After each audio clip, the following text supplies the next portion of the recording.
Saint-Esprit, répète après moi, Saint-Esprit, je suis là ce matin parce que tu m'as donné la vie. Tu as voulu que je prenne part à ce culte. Seigneur, je ne suis pas spectateur de ce culte. Je suis acteur de ce culte.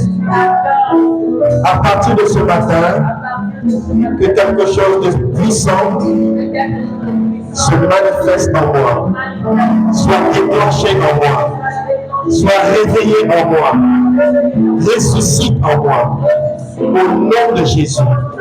Que tout ce que Jésus n'a pas semé dans mon cœur soit déraciné, soit ôté, soit chassé de ma vie. Je veux servir mon Dieu. Je veux donner gloire à Jésus. Je suis né pour le donner gloire. Je suis né pour le louer. Je suis né pour le célébrer. Je suis né pour le louer. Au nom de Jésus, Satan, tu n'as plus de place dans ma vie. Alléluia. Merci Seigneur. Oui, tu règnes. Honneur et gloire te soient donnés.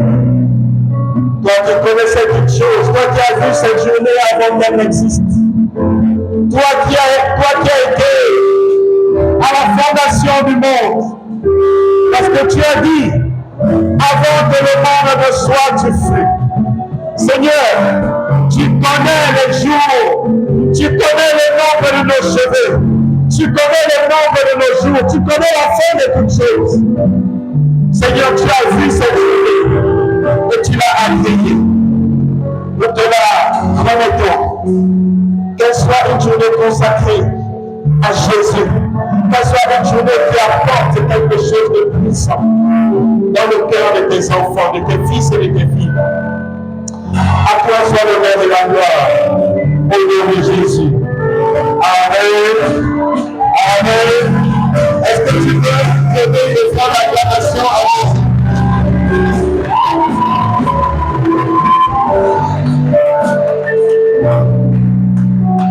Alléluia. Nous voulons répéter le thème de cette semaine.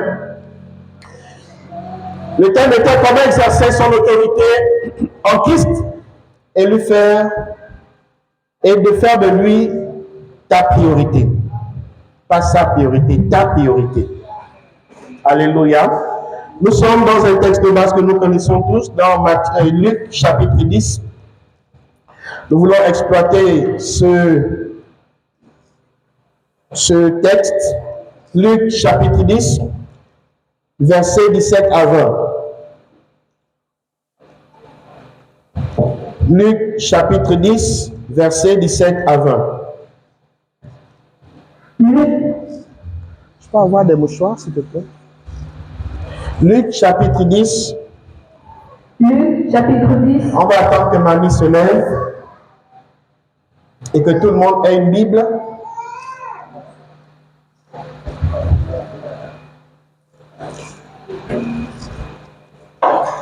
Luc chapitre 10.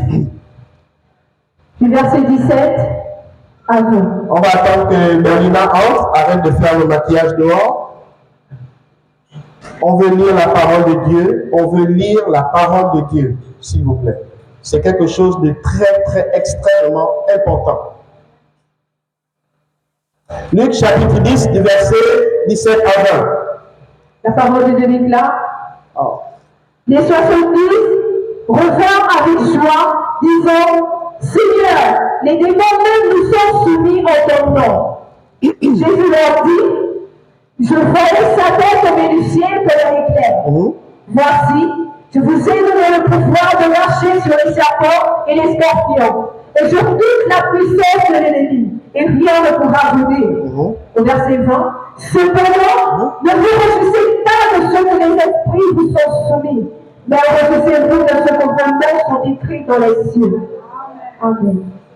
Jusqu'au 20. Ok. Prenons place. Comment exercer son autorité en Christ? Lorsque nous faisons allusion à l'exercice du ministère, l'exercice de l'autorité, nous devons premièrement comprendre que cette autorité vient de quelqu'un. Cette autorité nous a été conférée de quelqu'un qui a en fait plus que cette autorité. Alléluia. Alléluia. J'aimerais prendre une image que nous connaissons tous. Nous pouvons voir un policier. Un policier avec la tenue, habillé en tenue.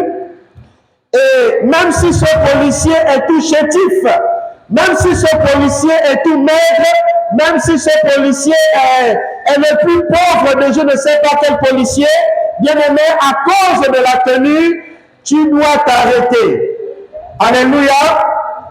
Quand il siffle un taxi, quand il siffle une voiture, même s'il y a un ministre dedans, le chauffeur doit s'arrêter à cause de la tenue, à cause de l'autorité qui lui a été conférée. Alléluia. Suivez-moi très bien, nous allons quelque part. Lorsque, même s'il y a un ministre dans cette voiture, quand le ministre voit le policier quelque part et le policier tire son sifflet, la voiture doit s'arrêter. Alléluia. À cause de quoi? De l'autorité qui lui a été conférée. Mais ici, nous voulons nous focaliser sur l'autorité en Christ. Alléluia. L'autorité en Christ. L'autorité en Jésus-Christ. Ça veut dire que l'autorité qui est au-dessus de toutes sortes de tenues. L'autorité qui est au-dessus de toute forme d'autorité. L'autorité qui est au-dessus du général. L'autorité qui est au-dessus du ministre. L'autorité qui est au-dessus du président de la République. L'autorité qui est au-dessus de toute autorité. L'autorité qui est au-dessus du Créateur du ciel et de la terre. Nous faisons et nous parlons de Sa Majesté Jésus-Christ de Nazareth. Alléluia. Alléluia. Cette autorité, elle n'a pas été donnée à tout le monde. Tout le monde n'est pas né pour être chrétien. Il y a eu au préalable une sélection, un choix, une préférence. Alléluia. Et cette préférence, ce choix, s'est porté sur ta modeste personne. Alléluia. Alléluia. Cette autorité, on l'exerce partout. L'autorité en Christ doit être exercée partout. Alléluia. Dans les bureaux, dans les ministères, dans les hôpitaux, dans les sociétés, tu peux user de ton autorité. Et ce matin, par la grâce de Dieu, nous allons voir comment exercer cette autorité. Alléluia. J'étais en Pologne et nous allons dans notre texte de base. La Bible dit, les 70 revinrent avec joie. Les 70, avant d'aller annoncer l'évangile, avant de voir la manifestation de la puissance de Jésus, ils étaient d'abord avec Jésus. Alléluia. Donc ils connaissaient Jésus, puisqu'ils sont revenus vers Jésus. Alléluia. J'aimerais dire à quelqu'un que c'est la première fois que le nom de Jésus a été constaté comme étant une puissance. C'est lorsque ces 70 se sont allés et ils ont remarqué quelque chose de différent. Ils ont remarqué qu'au nom de Jésus, les malades étaient guéris, les démons étaient chassés, les miracles étaient opérés au nom de Jésus. Mais Jésus lui-même n'utilisait pas son propre nom. Jésus ordonnait à Lazare de sortir. Jésus ordonnait à la vie de revenir. Jésus ordonnait aux démons de sortir. Alléluia. Alléluia. J'espère que nous sommes ensemble. Alors, la Bible nous dit, les 70 revinrent avec joie. Tu ne peux pas avoir la joie de Jésus sans au préalable connaître qui est Jésus. Amen. La Bible nous dit, les 70 revinrent avec joie, disons, Seigneur, ils étaient contents parce qu'ils n'avaient jamais expérimenté une telle puissance. Ils n'avaient jamais expérimenté une telle opportunité. Ils étaient habitués à vivre dans des situations. Mais lorsqu'ils ont rencontré Jésus, Jésus ne leur a même pas envoyé. Ils sont allés parler de Jésus et ils ont remarqué qu'il y avait des malades autour d'eux. Et en remarquant cela, ils ont simplement usé du nom de Jésus. Alléluia. La Bible parle de 70 personnes. Dans les 70, il y a eu une autre sélection de 12. Et dans les 12, il y a eu encore une autre sélection de 3. Pierre, Jean-Jacques. J'aimerais dire à quelqu'un que tu n'es pas comme les autres. Alléluia. L'autorité qui t'a été conférée n'est pas la même autorité qui a été conférée à l'autre. C'est pourquoi si tu vois l'autre faire, ne te dis pas que toi aussi tu pourras faire la même chose. La consécration qui est sur la vie de l'autre n'est pas la même consécration qui est sur ta vie. Alléluia. Les temps d'intimité que l'autre développe ne sont pas les mêmes que toi tu développes. Alors ne te dis pas que parce que l'autre a ressuscité le mort, que toi aussi tu vas ressusciter le mort. Nous puisons toutes ces choses de Jésus. Nous puisons toute cette grâce de Jésus. Nous puisons toute cette puissance de Jésus. Alléluia. Et si tu veux avoir cette opportunité, va simplement avec Jésus-Christ. Alléluia. On va avancer un peu vite. Au verset 18, Jésus leur dit, écoutez, quelle est la réponse du Seigneur? Ils sont revenus avec joie. Les démons nous sont soumis. On fait des miracles. On fait ceci. On fait cela. Jésus savait que ces choses devaient et pouvaient arriver à ceux qui ont cru en son nom. Alléluia. Écoutez la réponse du Seigneur, oui. Je voyais Satan tomber du ciel. Jésus, avant de leur dire quoi que ce soit, il a dit, je voyais. Pour pouvoir ordonner des choses au nom de Jésus, il faut commencer par voir. Jésus leur a donné cette révélation pour qu'ils sachent que effectivement les démons sont sur la terre. Amen. Il y a des situations qui nécessitent simplement le nom de Jésus. Il y a des problèmes qui nécessitent simplement le nom de Jésus. L'application de l'autorité du nom de Jésus. Il dit, je voyais Satan tomber du ciel comme un éclair. Jésus effectivement était là. Quand Satan a été chassé du ciel, il était là. Et il a vu, il connaît les raisons pour lesquelles Satan a été chassé. Et Satan est tombé comme un éclair. Vous avez vu l'éclair, non? L'éclair frappe. Amen. Mais Jésus n'a pas eu peur de cet éclair. La Bible dit, il voyait Satan pas descendre, tomber. Ça veut dire que Satan ne savait même pas qu'il devait être chassé du ciel. Écoute-moi, je vous donne des choses. Il ne le savait pas. Quand quelqu'un tombe, il est surpris. Ou bien, est-ce que on dit tomber, pas descendu. Tomber.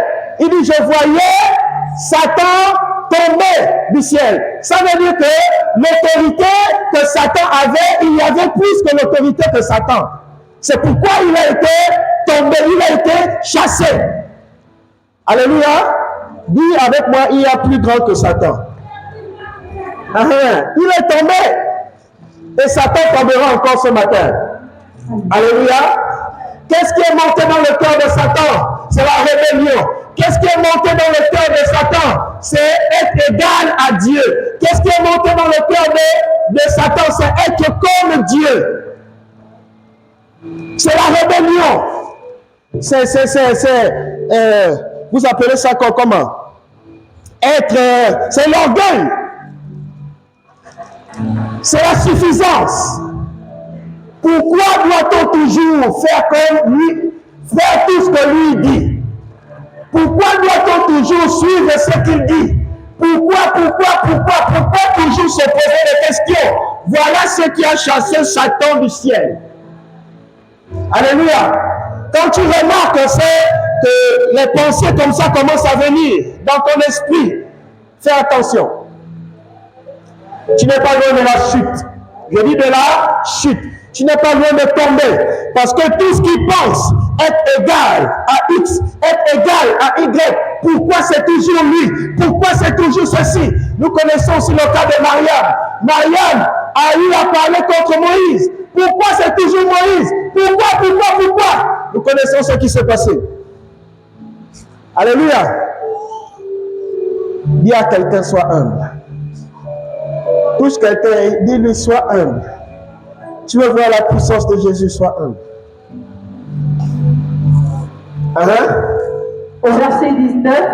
Viens, s'il te plaît, au 18. Oui, 11. Oui, 19. Voici, Il dit, voici, je vous ai donné le pouvoir. les 70 étaient allés de manière illégale. Hey. Alléluia. Ou bien prends le verset 17. Mets ça en haut. Et puis tu prends le verset 19, tu mets en bas. Les 70 étaient allés de manière illégale. Jésus ne les avait pas envoyés. Mais en allant, ils ont constaté que, au nom de Jésus, les choses sérieuses se font. Alléluia. C'est après le verset 19 que Jésus donne maintenant mandat. Jésus donne maintenant autorité. Jésus donne maintenant la lettre, l'ordre de mission pour dire, voici, je vous ai donné le pouvoir de marcher sur les serpents. Attends. Jésus nous a quoi? Je n'ai pas eu le temps de vérifier dans le dictionnaire pour voir c'est quoi, puissance c'est quoi, mais je sais une chose, le pouvoir est au-dessus de la puissance. Pourquoi? Parce que plus loin, vous allez comprendre, je vous ai donné le pouvoir de faire quoi? De marcher. Alléluia. Amen. Marcher sur quoi? Une certaine puissance. Alléluia. Marcher sur une certaine puissance. Nous ne refusons pas, nous ne renions pas que Satan a une certaine puissance. Il n'y a pas de problème. Puisque cela vient du Père lui-même. Et la Bible nous dit, Dieu ne se répand pas de ses dons. Donc, une certaine puissance a été donnée à Satan. Et Satan use de cette puissance pour faire tomber les enfants de Dieu. Les enfants de Dieu qui n'ont pas de pouvoir. Alléluia. Les enfants de Dieu qui n'ont pas de pouvoir. Attention. Il y a enfant de Dieu, je confesse le Seigneur Jésus-Christ comme mon Seigneur et mon Sauveur. Je fais de lui ma priorité. Oui, tu as confessé, c'est bien. Tu es enfant de Dieu. Parce que si tu confesses de ta bouche le Seigneur Jésus comme Seigneur et Sauveur, hein? Jean 1,12. C'est ça ou bien? Je me trompe? Jean 1,12. Allons, lisons. Quelqu'un peut m'aider? Jean 1,12. Mets une pause sur le texte de base rapidement. Jean 1,12. Hein? Mais à tous ceux qui l'ont reçu. La Bible dit, Mais à tous ceux qui ont reçu. Elle qui, parole de Dieu. D'accord? La parole de Dieu est une chose. Le décret est une autre chose. L'envoi est une autre chose. L'ordonnance est une autre chose. Dans notre texte de base, nous voyons que, au verset 19, laisse maintenant Jean, quoi là? Jean 1, 12, viens. Voici, je vous ai donné Voici, je vous ai donné le pouvoir de marcher sur les serpents. pouvoir de quoi? Marcher, pas rester sur les serpents. Pas dormir sur les serpents. Pas rester sur une situation. Pas rester sur un problème. Pas habiter sur une situation. Je ne sais pas ce que tu traverses, mon frère ou ma soeur. La Bible dit de marcher. Quand on marche, est-ce qu'on reste sur place? Oh, je suis venu dire à quelqu'un, marche. Écoute-moi, je n'ai rien à faire si tu dis amen ou pas. Je suis venu t'annoncer qu'il faut apprendre à marcher. Marche. Ne reste pas sur place. Même si tu n'as pas 100 francs pour donner l'offrande à Jésus, ne reste pas sur place. Même si tu es dans le concubinage depuis des années, ne reste pas sur place. Même si tu constates des situations compliquées, ne reste pas sur place. Jésus dit à quelqu'un, je vous ai donné je vous ai donné le pouvoir de marcher sur les serpents, de marcher. Dis à quelqu'un marche. Non, touche-le bien, dis-lui marche. Quelle que soit la situation que tu traverses, marche. Et c'est l'un des problèmes des serviteurs de Dieu. Parce qu'ils n'arrivent pas à marcher là où il y a la difficulté. Parce qu'ils n'arrivent pas à bouger quand ils sont bloqués quelque part. Ils sont comme hypnotisés. Ils sont comme... En fait, Satan vous maîtrise. On parle comment exercer son autorité, non? Je vais vous donner des choses. La force de Satan, la puissance de Satan s'applique là où il y a la faiblesse des serviteurs de Dieu. Écoute-moi. Lorsque Satan vient dans Matthieu 4, il dit, il savait que Jésus avait faim, non? Ou bien, c'est une faiblesse, non? Quand Jésus avait faim, c'est une faiblesse, non? Et il dit quoi? Pourquoi il s'approche de Jésus quand Jésus a faim? Parce qu'il a observé une faiblesse. Il a observé un problème. Il a observé une situation. Le diable sait ce que tu traverses. Et il vient, il dit, qu'est-ce qu'il dit? Matthieu 4. Il dit quoi? Transforme. Hein? Oh, c'est quoi? Je vais prier sur vous. Hein? La Bible dit quoi? Il dit quoi à Jésus? Ouvre ta bouche au nom de Jésus. La Bible dit quoi? Satan dit quoi à Jésus? Ah! Il commence par remettre en doute le statut de quelqu'un. Il remet en doute la position de quelqu'un. Il met un gros si. Hey. Il dit si. Est-ce que tu comprends? Non, Dieu ne peut pas permettre que je souffre comme ça. Dieu, machin. Satan viendra dire, mais qui t'a dit que tu es enfant de Dieu? Regarde comment tu souffres. Regarde comment tu mendies. Regarde comment tu es un mendiant. Regarde telle ou telle situation. Cette semaine, encore, ça fait déjà 2 semaines, je passe des moments un peu bizarres. Et puis, je vais à la banque prendre mon salaire. Je mets ma carte, le code, tout. Je vois 20 000. Je dis, oh, Saint-Esprit. J'avais déjà pris ma carte, non, monte dans la voiture. Après, la banque, on va au marché, on paye les croissants. J'allais acheter les croissants, les jus, et puis on se mettait un peu à l'aise, non. J'ai dit, hey. Et Jérémie aussi était dans la voiture, donc on devait être en haut. J'étais content de dire, je m'en vais à la banque. Et quand j'arrive encore à la banque, il n'y a pas du monde, ces gens vides. J'ai dit, wow, Dieu est vraiment, le Seigneur est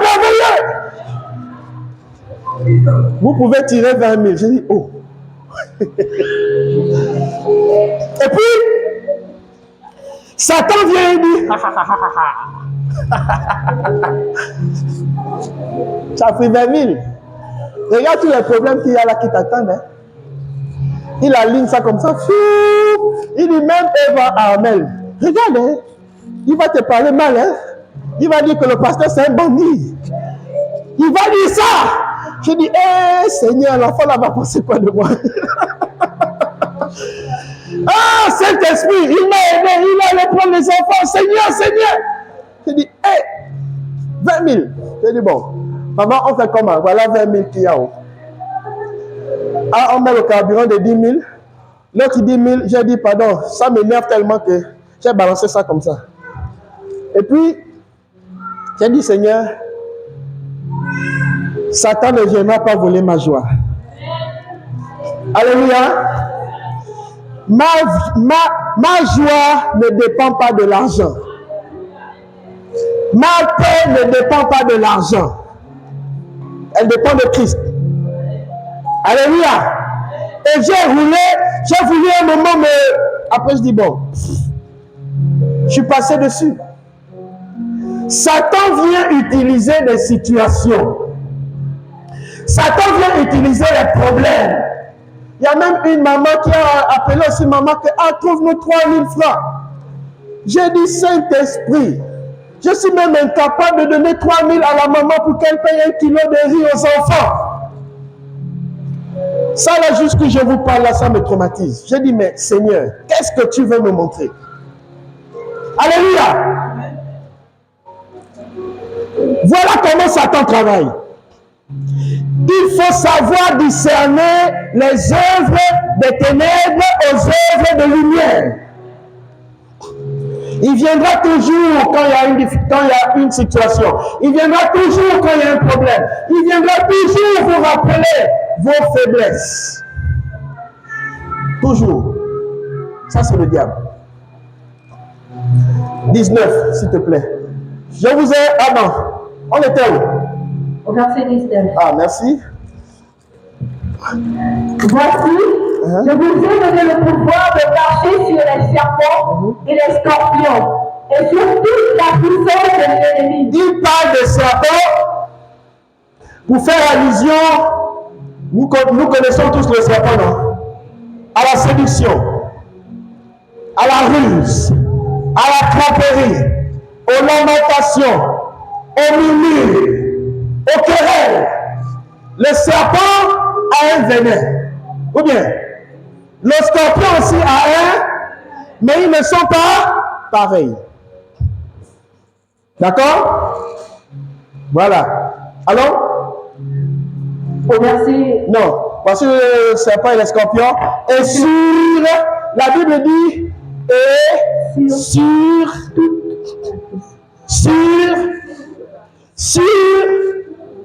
je n'entends pas sur, il n'y a pas une partie qui est restée. Satan n'a plus rien. Jésus a tout mis entre tes pieds. La Bible me dit toute la puissance de l'ennemi. Alléluia. Donc, ça veut dire que je ne suis plus et je ne suis pas redevable à Satan. Ça veut dire que je peux avoir une solution sur toute épreuve. Que je peux avoir, voilà, j'ai la solution sur tout ce qui peut se présenter devant moi. Amen. Tu veux exercer ton autorité? Il faut que tu comprennes et que tu connaisses ces choses. Il n'y a rien qui te soit supérieur. Ça n'existe pas. Alléluia. Rien ne t'est supérieur. Si ton maître, ton Seigneur a dit, je vous ai donné le pouvoir de marcher sur toute la puissance de l'ennemi. Ça veut dire que tu as la solution sur la maladie. Tu as la solution sur le travail. Tu as la solution sur les situations. Tu as la solution sur toutes sortes d'œuvres, des ténèbres. Mais le diable sait que tu as la solution. C'est pourquoi il vient t'attaquer là où tu es faible. Satan ne viendra jamais t'attaquer au niveau de la cigarette quand tu n'as pas été un fumeur. Il sait que c'est cause perdue. Satan ne viendra pas t'attaquer dans le vin s'il sait que tu n'as pas été un ivrogne. Jamais. Parce qu'il sait que tu n'as jamais été un ivrogne, la boisson n'est pas ta faiblesse. Donc il ne viendra pas t'attaquer sur ça. Mais il vient t'attaquer là où il sait que Gaius, les petites, il sait qu'il a un... Non, ce n'est pas le cas. Hein? Il sait qu'il a un problème avec les petites. Parce qu'il t'observe quand tu dors, quand tu te réveilles, quand tu passes toute ta journée, quand tu passes toute ta nuit. Il t'observe. C'est pourquoi Internet a été créé. Je vais vous donner des choses. Internet a été créé pour gérer les mouvements de chaque être humain. C'est une toile. Et avec Internet, ils vont pousser plus loin avec la puce. Tu ne pourras pas acheter, tu ne pourras rien faire si tu n'as pas la puce. C'est pourquoi le Seigneur nous dit déjà, je vous ai donné le pouvoir sur toute la puissance des ténèbres. Tu as le pouvoir sur Internet. Tu as le pouvoir sur quiconque oserait vouloir te diriger, oserait vouloir contrôler ta vie. Tu as le pouvoir. J'ai dit le pouvoir, pas la puissance. Alléluia. Amen. Au verset 20. Au verset 20. Attends, excuse-moi. Et sur toute la puissance de Dieu, la Bible dit, il y a une promesse à la fin. Il dit quoi? Rien. Il n'y a aucune situation qui soit supérieure à un enfant de Dieu. Aucune. La Bible est claire, elle dit mon peuple périt parce qu'il lui manque la connaissance. Oui, il manque la connaissance. Jésus lui-même, ce qu'il a dit, il n'est pas un enfant pour mentir. Il a dit rien ne te sera, rien ne pourra te nuire. Nuire quelqu'un, c'est le détruire, c'est le tuer. Rien ne pourra te nuire. Rien. Dis à quelqu'un, rien ne pourra te nuire. Arrête de te lamenter. Arrête d'avoir peur. Tu es un soldat. Tu es un général. Jésus a eu confiance en toi. Jésus a mis son esprit en toi. Il t'a confié son ministère. Il t'a confié le royaume de Dieu étant sur terre ici. C'est toi qui représentes le royaume de Dieu sur terre. Il n'y a pas quelqu'un d'autre qui représente le royaume de Dieu sur terre si ce n'est toi. Ce n'est pas un problème de statut, ce n'est pas un problème de pasteur ou de archibishop ou de quoi que ce soit. Il nous a tous confié le royaume de Dieu ici. Alléluia. Au verset 20. Cependant. Attends. Dans cependant, il y a quoi? Virgule. Il dit mais. Attends. Cependant, là, qu'est-ce qu'on peut donner comme synonyme? Cependant. Synonyme de cependant. Ceux qui aimaient trop le français, là, ils avaient 18 en français et puis dans les synonymes. Cependant. Entre-temps. Hein? Mais. Bon, moi, je ne connais pas, hein, cependant, je n'ai pas eu le temps de décortiquer. Cependant, je voudrais dire, mais écoute, il y a plus important que chasser les démons. Il y a plus important que faire des miracles. Il y a plus important que les situations que tu traverses. Il y a plus important que tout ce que tu peux voir de tes yeux étant sur la terre. Il y a plus important que l'argent, par exemple. Qu'est-ce qui est plus important? Disons. Cependant, ne vous réjouissez pas de ce que les esprits vous sont soumis. Ça, c'est une chose. Le plus petit dans le royaume de Dieu, l'enfant, le bébé, celui qui vient de naître dans le royaume de Dieu, il a et il use déjà de l'autorité qui est en lui, de Jésus. Je dis le nom de Jésus seulement. Alléluia. Dans le ciel, il n'y a pas un autre nom. C'est pourquoi quelqu'un s'est amusé. Point d'autre nom que le nom de Jésus. Il cherche la note. Point d'autre nom que le nom du Seigneur. Point d'autre nom que le nom est digne de gloire, est digne de puissance, à lui. Point d'autre nom, c'est un merveilleux nom. Le ciel, les cieux des cieux reconnaissent le nom de Jésus. Aucun être humain, aucune autorité spirituelle ne tient debout, je dis debout devant le nom de Jésus. Certains jettent leur gloire, jettent leur honneur. Oui, parce que l'agneau de Dieu est digne de recevoir la louange. L'agneau de Dieu est digne de recevoir la gloire. L'agneau de Dieu est digne de recevoir l'honneur. L'agneau de Dieu est digne. Cet agneau, il s'appelle Jésus de Nazareth. Le nom le plus célèbre du monde. Le nom le plus prononcé dans le monde. Le nom le plus acclamé dans le monde. Le nom le plus élevé dans le monde. Le nom le plus honoré dans le monde. Il n'y a pas d'égal avec le nom de Jésus.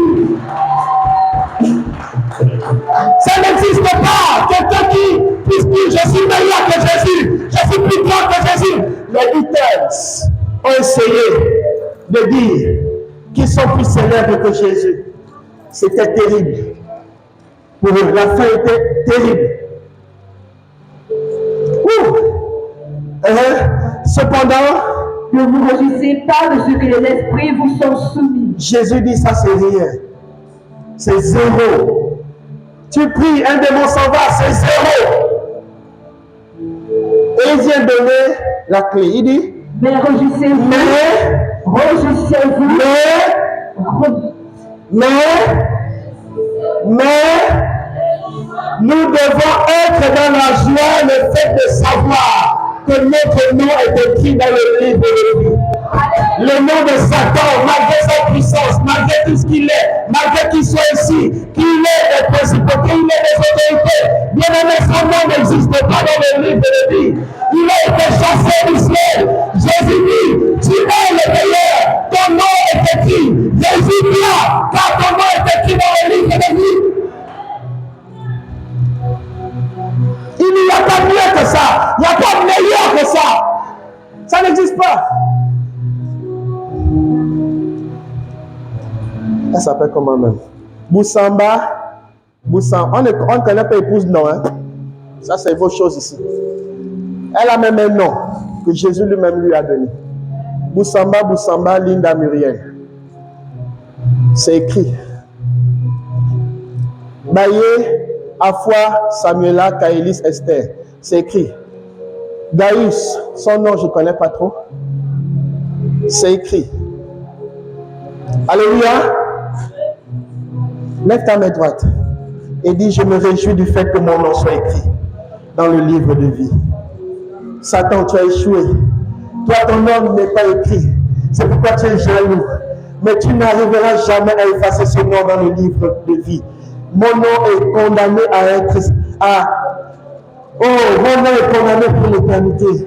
Je suis sauvé pour l'éternité. Tu ne peux pas effacer ce que Jésus a écrit de son propre doigt. Jésus dit, mais réjouissez-vous de ce que vos noms sont écrits dans les cieux. Alléluia. Tu n'as rien fait pour que ton nom soit écrit dans les cieux. Le fait que ton nom soit écrit dans les cieux te confère déjà une certaine autorité. Le royaume de Dieu déjà te connaît. Le Père te connaît. Le Fils te connaît. Le Saint-Esprit, il est là, il vit en toi. Les archanges, les autorités, ceux qui sont largement, infiniment au-dessus de Satan, ils te connaissent. Alléluia. Et cela doit réjouir ton cœur. Quand tu passes un moment difficile, rappelle-toi de ces paroles. Jésus me connaît. Et ça me suffit. Alléluia. Jésus me connaît. Il dit, réjouissez-vous de ce que vos noms soient écrits dans les cieux. On va lire rapidement Psaume 8, 3 à 10. Rapidement. Psaume chapitre 8, verset 3. Par la bouche des enfants et de ceux qui sont à la mamelle, tu as fondé ta gloire. Jésus travaille avec ceux qui ne sont rien, ceux qui n'ont pas de valeur aux yeux des hommes, ceux qui n'ont pas d'influence aux yeux des hommes. Vous voyez les pécheurs, il a fait de ces pécheurs des hommes les plus célèbres dans l'humanité. On parle de Paul, on parle de Pierre, on parle de Matthieu, on parle de Luc, on parle même de Judas Iscariote qui a mal agi, on parle de lui. Il n'était rien, ces hommes-là. Oui. Par la bouche des enfants et de ceux qui sont à la mamelle, tu as fondé ta gloire. Quand on parle de fondation, ça veut dire qu'il ne doit pas avoir autre chose que la gloire de Dieu dans ton cœur. Oh. Il ne doit pas avoir de murmures. Il ne doit pas avoir de plaintes. Il ne doit pas avoir la peur, le stress. L'AVC ne doit pas attraper un enfant de Dieu. Parce que la paix est sa nourriture. La joie est sa nourriture. C'est un devoir. Alors, maman? Tu as fondé ta gloire. Tu as fondé ta gloire. Donc, il a pris du temps. Il a investi. Il a pris du sien. Il a pris de ses mains. Il a fondé. Il a touché les profondeurs de ta création. Il a touché l'essence de ta création. Il a touché l'origine. La moindre goutte de sang qui passe dans tes veines. Ton âme, ton esprit. Ce qui fait de toi, toi. Ce qui est, lorsqu'on va tout enlever, ce qui restera, c'est la gloire de Dieu. Écoute-moi. Il y a des choses que lorsqu'on est enfant de Dieu, qu'on ne doit jamais oublier. Jésus, même si le monde s'ébranlait, même si j'étais l'homme le plus pauvre du monde, même si je souffrais dans ma chair d'une maladie, de la maladie la plus terrible, une chose ne doit jamais quitter de moi. Une chose ne doit jamais quitter de toi. Tu dois être sûr. Même si Jésus dit que tu vas en enfer, dis oui Jésus, j'irai en enfer avec ta joie, avec ta présence. Parce que c'est toi qui fais de moi ce que je suis. Voilà comment un serviteur de Dieu doit parler. Lorsque Dieu touche, il met en toi le fondement de sa gloire. Voilà ce qui doit ressortir de toi. Alléluia. Alors, tu as fondé ta gloire pour confondre tes adversaires, pour imposer silence à l'ennemi et enlever captif. Le diable sait que tu as la capacité de le confondre. Et ordonner silence aux vindicatifs, aux voleurs, aux menteurs, aux trompeurs. Tu peux lui dire, tais-toi, à partir d'aujourd'hui, tu te tais. Le diable travaille beaucoup par la pensée. À un point qui touche les chrétiens, la pensée, les traits enflammés. Il vient te donner des pensées bizarres. Il vient développer en toi des pensées bizarres, des pensées machiavéliques, de haine, de colère, de rancune, d'amertume. Et tu es là, tu nourris cela, tu développes cela, tu arranges cela, tu harmonises cela. Comme Albert veut faire, il faut chanter comme ça, il faut faire telle note, il faut faire ceci, il faut faire cela. C'est comme ça que tu fais lorsque le diable vient mettre une pensée bizarre en toi. Lève ta main droite, s'il te plaît. Mets-la sur ta tête. Dis au nom de Jésus. Pensée bizarre, pensée machiavélique, pensée satanique, pensée de haine, pensée de jalousie, pensée de querelle. Je vous ordonne ce matin de sortir. La Bible dit de rendre toute pensée captive à l'obéissance de Christ. Je rends mes pensées captives à l'obéissance de Jésus ce matin. Au nom de Jésus. Amen. Tes pensées doivent être des pensées d'amour. Tes pensées doivent être des pensées de paix. Je suis en train de vous donner les clés de l'autorité. Parce que quelqu'un qui a un double cœur ne peut pas exercer une autorité qui vient de Dieu. Les démons vont le traumatiser. Il faut qu'il ait une pensée, qu'il ait de l'amour dans son cœur. Et qu'il ait une pensée pure. Tu viens, tu pries sur quelqu'un au nom de Jésus alors que tu as un problème avec la personne. Alors que tu as la jalousie sur la personne. Tu ne vas jamais dire je suis jaloux. Mais ce que tu fais, c'est la jalousie. C'est la sorcellerie. Alors, au verset 4, quand je retombe les yeux, ouvrage de tes mains, la lune et les étoiles que tu as créées. Ça, c'est qui parle? C'est Salomon. Ou bien? Ou c'est David? C'est David, non? Il dit, quand il contemple les cieux. Est-ce qu'il vous arrive souvent de contempler la création de Dieu, la créature de Dieu? Vous regardez le ciel, vous regardez la terre, puis Dieu vous parle au travers de ce que vous regardez. Hein?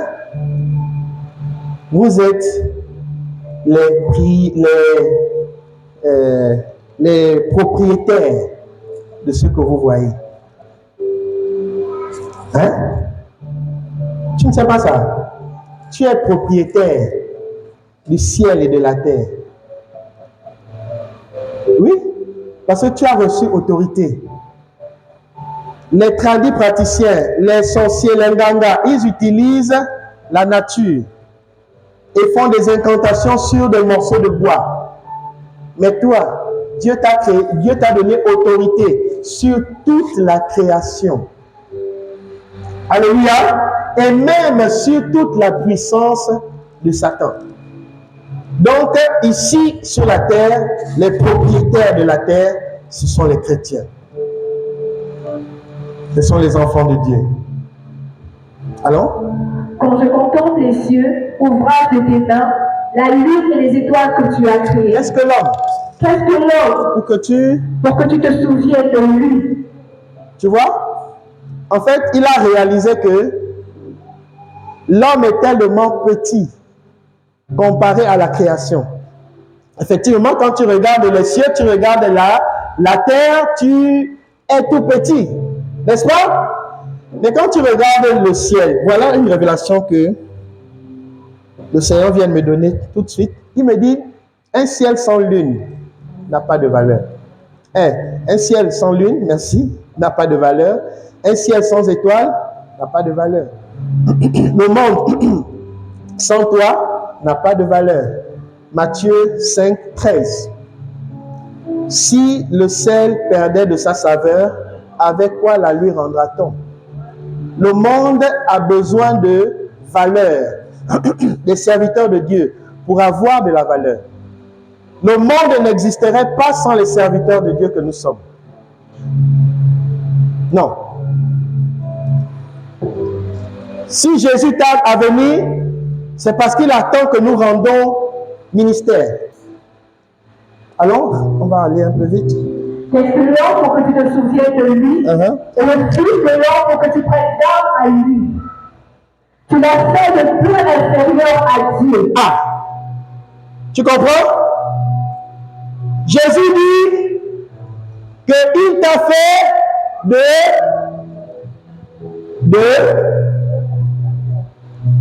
à qui?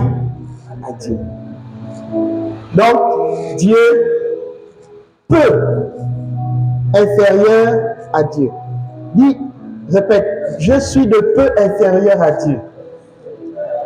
C'est pas moi qui le dis, c'est la Bible.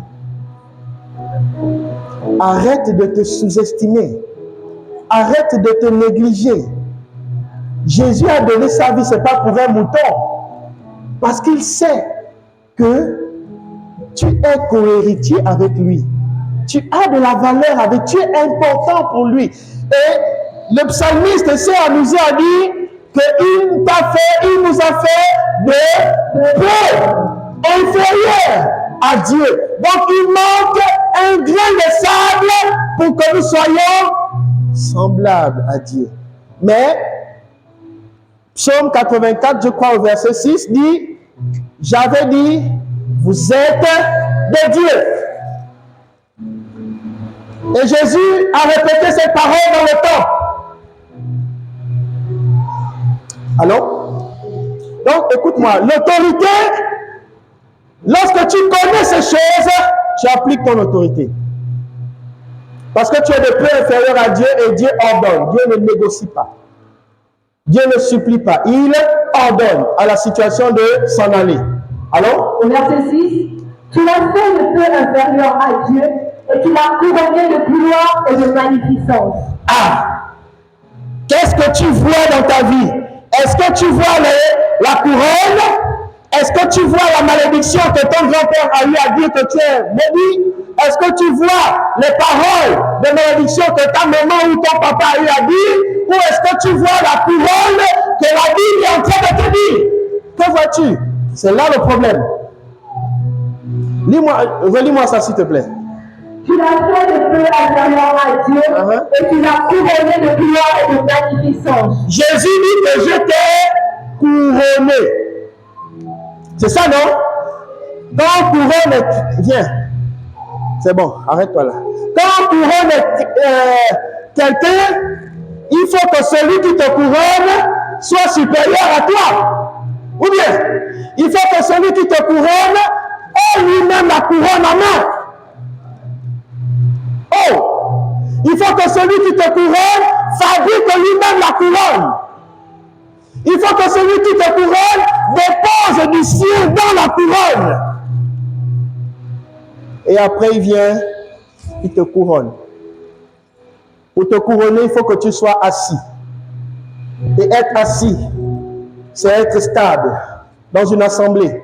C'est être stable dans la foi. C'est être stable dans la marche avec Christ. Pas les enfants emportés par tout vent de doctrine. Il suffit d'une petite situation. Tu n'es plus là à l'église. J'ai mal à la tête. Je suis malade. J'ai ceci. Je suis malade. Jésus ne couronne pas les enfants. Même si tu ne dis pas amen, c'est ton problème. Il faut que tu le saches quand même. On ne couronne pas un enfant. Alors?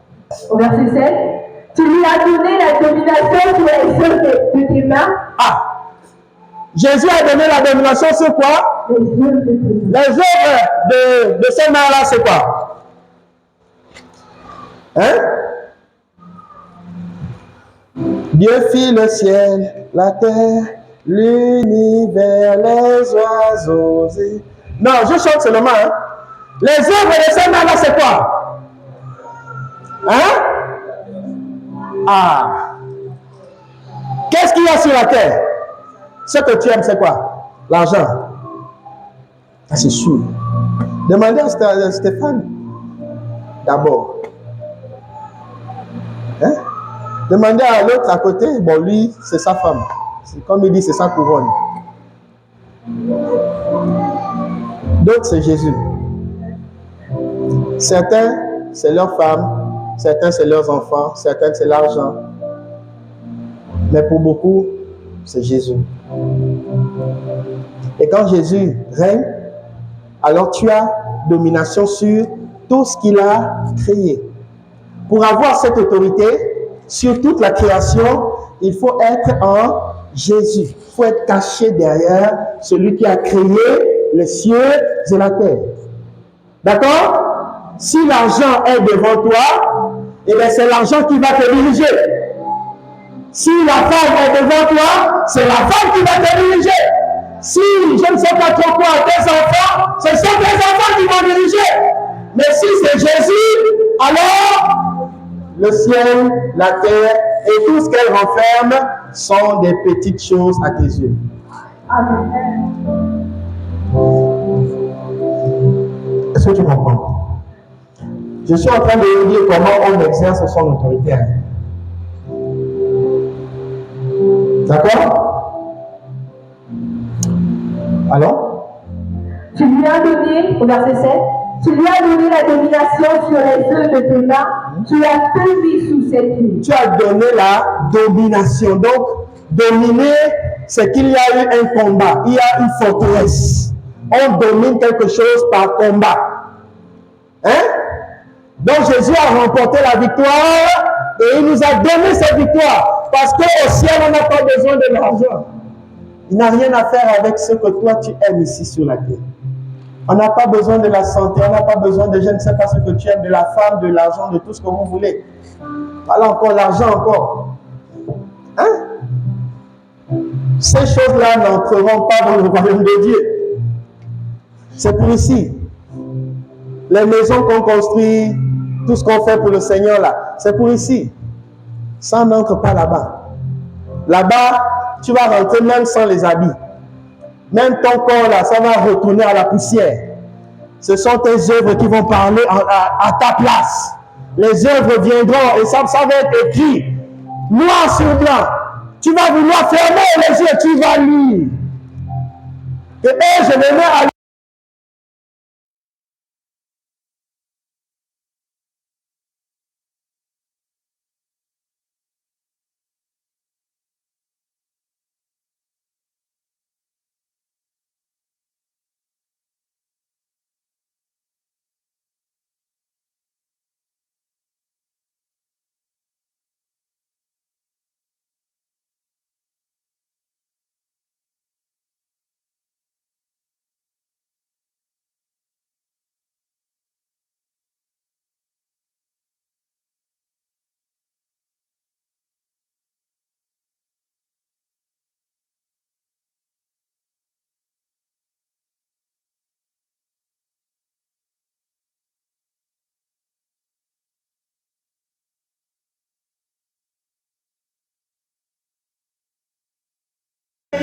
il n'y a pas un autre nom.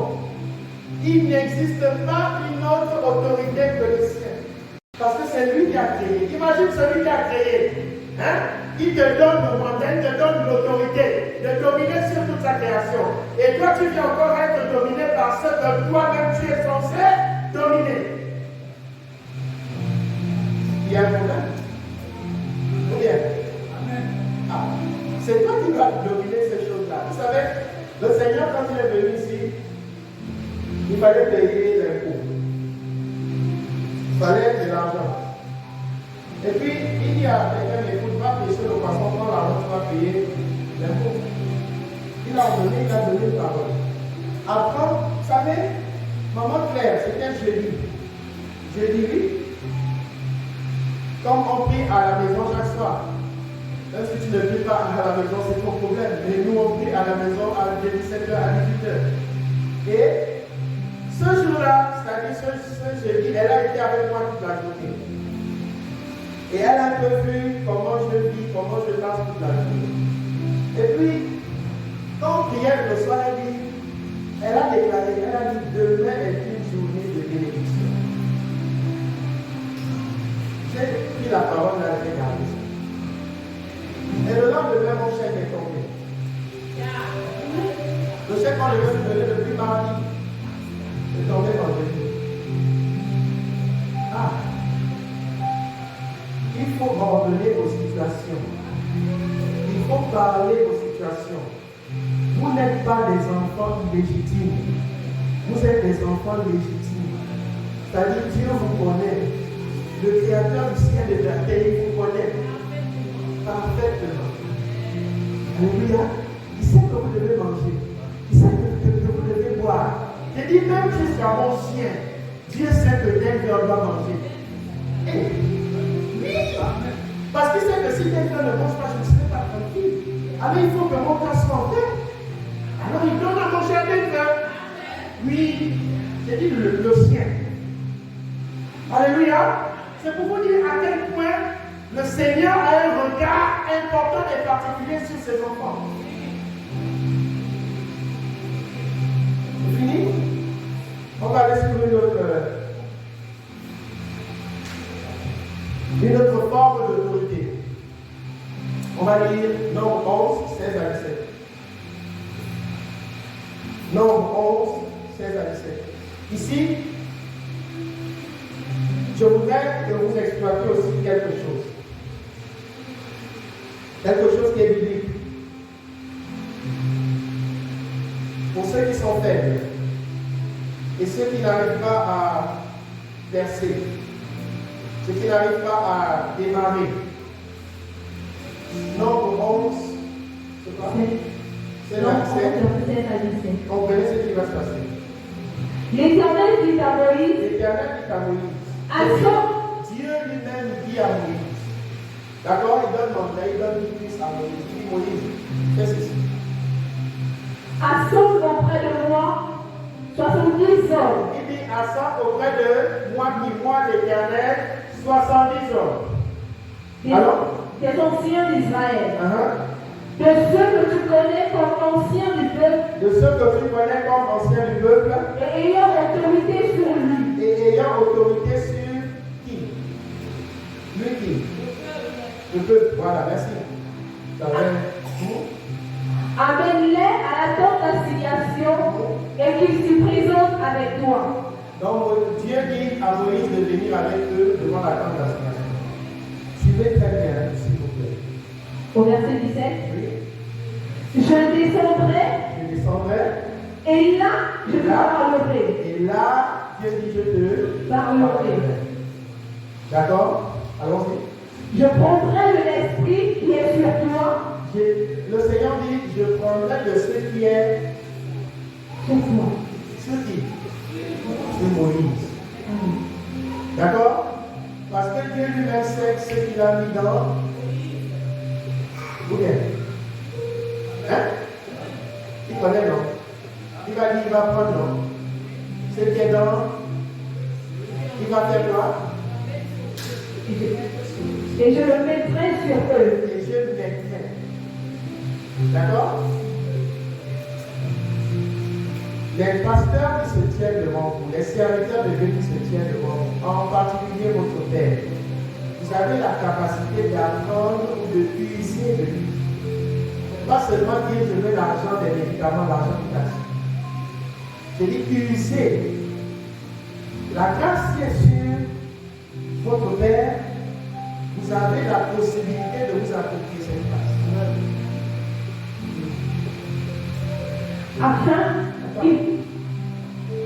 Vous avez cette possibilité.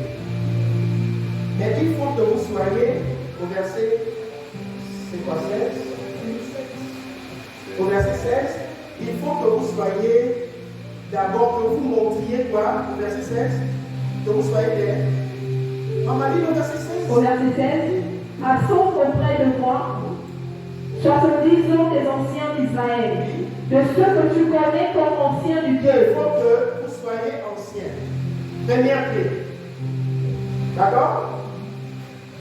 Pour pouvoir prendre dans le Père, il faut être ancien. Ancien où? Dans l'assemblée. Et puis? Et ayant autorité sur lui. Et il faut que vous ayez l'autorité sur ce peuple. Parce que ce que vous allez prendre doit vous aider pour avoir davantage d'autorité sur le peuple. Dieu peut prendre dans son serviteur pour vous donner, mais il faut que ce soit pour le bien de la communauté, de l'assemblée, de l'église. D'accord? Le Seigneur ne peut pas vous donner des choses pour que vous soyez en train de diviser l'église. Vous voulez prendre ce qui est dans votre Père, mais en le prenant, il faut que vous puissiez dire, Seigneur, j'ai besoin de ça pour mettre ce peuple, pour rassembler ce peuple, pour réveiller ce peuple, pour restituer, je ne sais pas, pour tout ce que tu as observé de mal, mais dans l'assemblée. Pourquoi Dieu le dit? Il le dit parce que Moïse ne pouvait pas gérer toutes les situations. Reviens en haut. Au verset 17, je descendrai et là je te parlerai. Je prendrai de l'esprit qui est sur toi et je le mettrai sur eux. Il dit, je vais prendre. Quand il prend sur Moïse, ça ne veut pas dire que Moïse est dans un monde. Ça veut dire que Moïse est renouvelé quelque part. Parce que la Bible est claire. Les bontés de l'Éternel ne sont pas à leur terme, elles se renouvellent chaque matin. Donc quand il prend dans Moïse, il donne autre chose à Moïse que Moïse n'avait pas. Vous donnez au peuple. D'accord? C'est pourquoi pour être une assemblée, pour être une église, il faut que les évangélistes, il faut que les diacres, ceux qui travaillent autour du pasteur, aient le même esprit, aient la même préoccupation, aient le même désir, aient la même soif. Dire je veux voir l'église de Jésus avancer. Si telle n'est pas ta soif, tu n'es pas à la bonne place. Non. Afin qu'il porte avec toi la charge du peuple. Le Seigneur dit que Moïse, tu ne peux plus porter la charge parce que le peuple est une charge.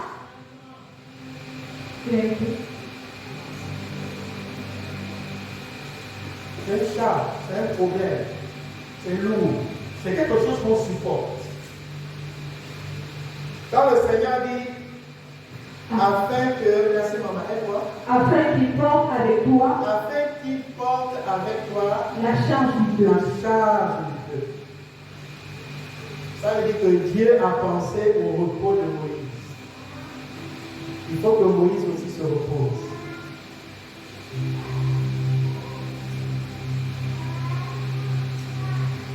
Et cette charge, cette responsabilité, en principe, ce sont les évangélistes qui devraient épauler le pasteur, le leader.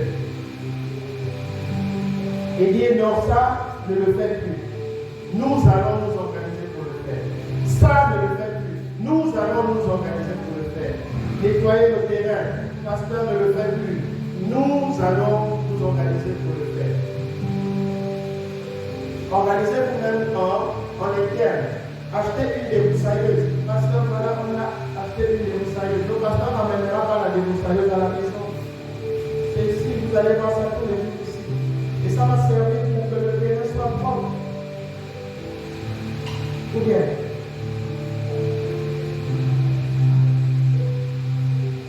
mais quand Moïse porte la charge seul, Moïse s'use seul. Moïse se fatigue. Parce que c'est une charge, comme la Bible dit, c'est une charge. Une charge, on la ressent. Amen. On ressent la charge. Mais il y en a, au lieu de t'aider, ils viennent encore ajouter la charge.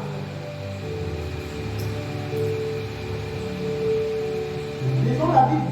Parce que, apparemment, je ne sais pas ce qui se passe dans votre cœur, mais ne soyez pas attristés. Non. Dans cette charge-là, là c'est dans Moïse, non. Jésus a apporté une solution pour vous dire. Il a dit, venez à moi pour tout ce qui est chargé et fatigué. D'accord? Le leader doit apprendre à ne pas compter sur un homme, sur un évangéliste, sur un diacre, sur un responsable. Non. Sinon, il va se faire très mal. Mais à compter sur Jésus. Tout à l'heure, le Seigneur m'a enfin apaisé le cœur pour pouvoir parler aux évangélistes et aux diacres.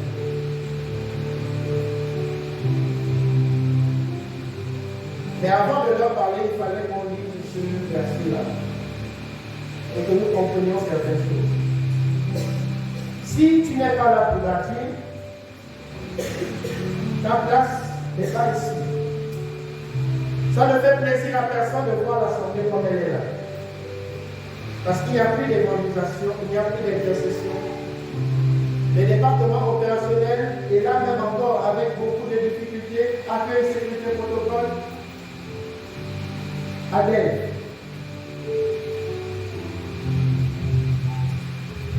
Nous devons nous réveiller. Tu veux l'esprit qui est sur ton père. Ne vois pas seulement le côté financier. Non. Tu vas te faire mal. Le côté financier est un détail très loin de ce que Dieu attend de chacun de nous. Le Seigneur a besoin que nous puissions nous réveiller. 2024, ça va être une année encore un peu plus difficile pour ceux qui ne comptent pas sur Dieu. Terminons le verset 17.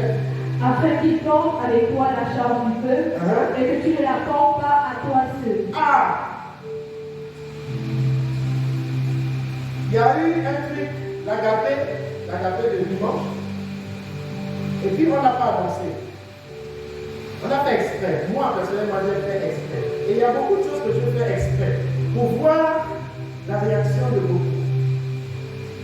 Et puis, il y a des gens qui viennent quand même comme des oiseaux qui mais est-ce qu'on va faire un agapé?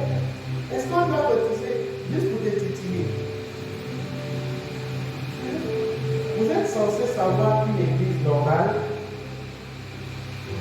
même si le pasteur ne le dit pas, jusqu'à quand allez-vous prendre vos responsabilités? Organisez-vous.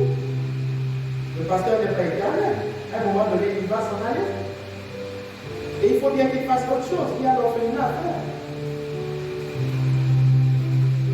Aidons-nous à être les serviteurs de Dieu bien, saints et agréables à Dieu.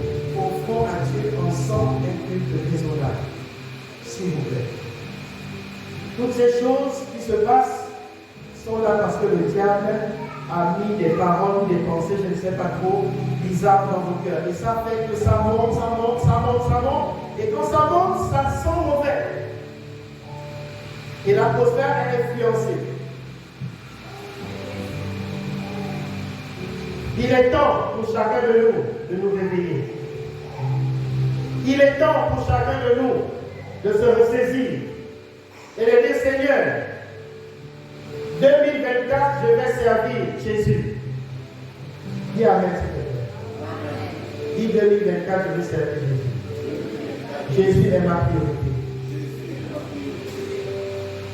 L'argent n'est pas ma priorité. Ouvre ta bouche au nom de Jésus. Dis l'argent n'est pas ma priorité. Ah, c'est pas ma bien dit ça. Ouvre la bouche et dis l'argent n'est pas ma priorité. C'est Jésus ma priorité. Toi, dis ma femme n'est pas ma priorité. Ah ah, c'est pas ton Dieu.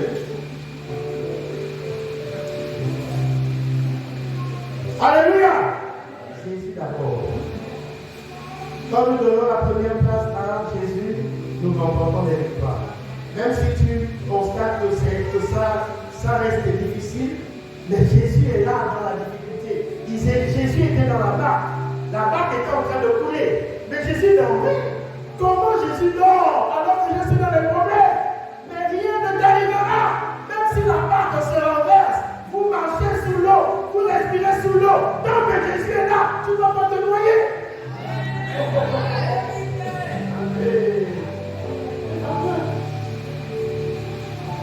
Non, n'aie pas peur. Alléluia. Même si tu constates que ton âge avance, personne ne te regarde. Tu es là toujours.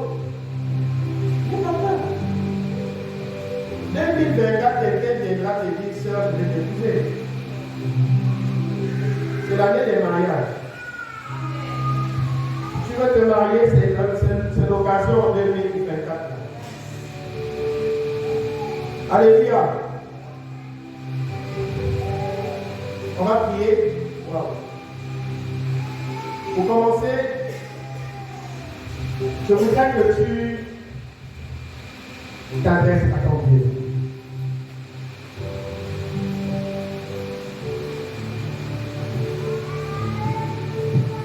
Je voudrais prier avec un évangéliste qui est évangéliste et qui veut donner la primauté à Jésus, qui veut donner la première place à Jésus et qui a besoin de l'Esprit qui est sur son Père. L'Esprit qui est sur son Père. Vous, si vous lisez bien la Bible, c'est Esprit avec grand E. 2024, j'ai besoin des serviteurs de Dieu efficaces. Je n'ai pas besoin des blagueurs. Non, allez, on va prier pour toi. C'est pas la peine de vous cacher. Laissez-moi les choses sur la table. Ne vous cachez pas. C'est fini. Tout le monde va prier. Et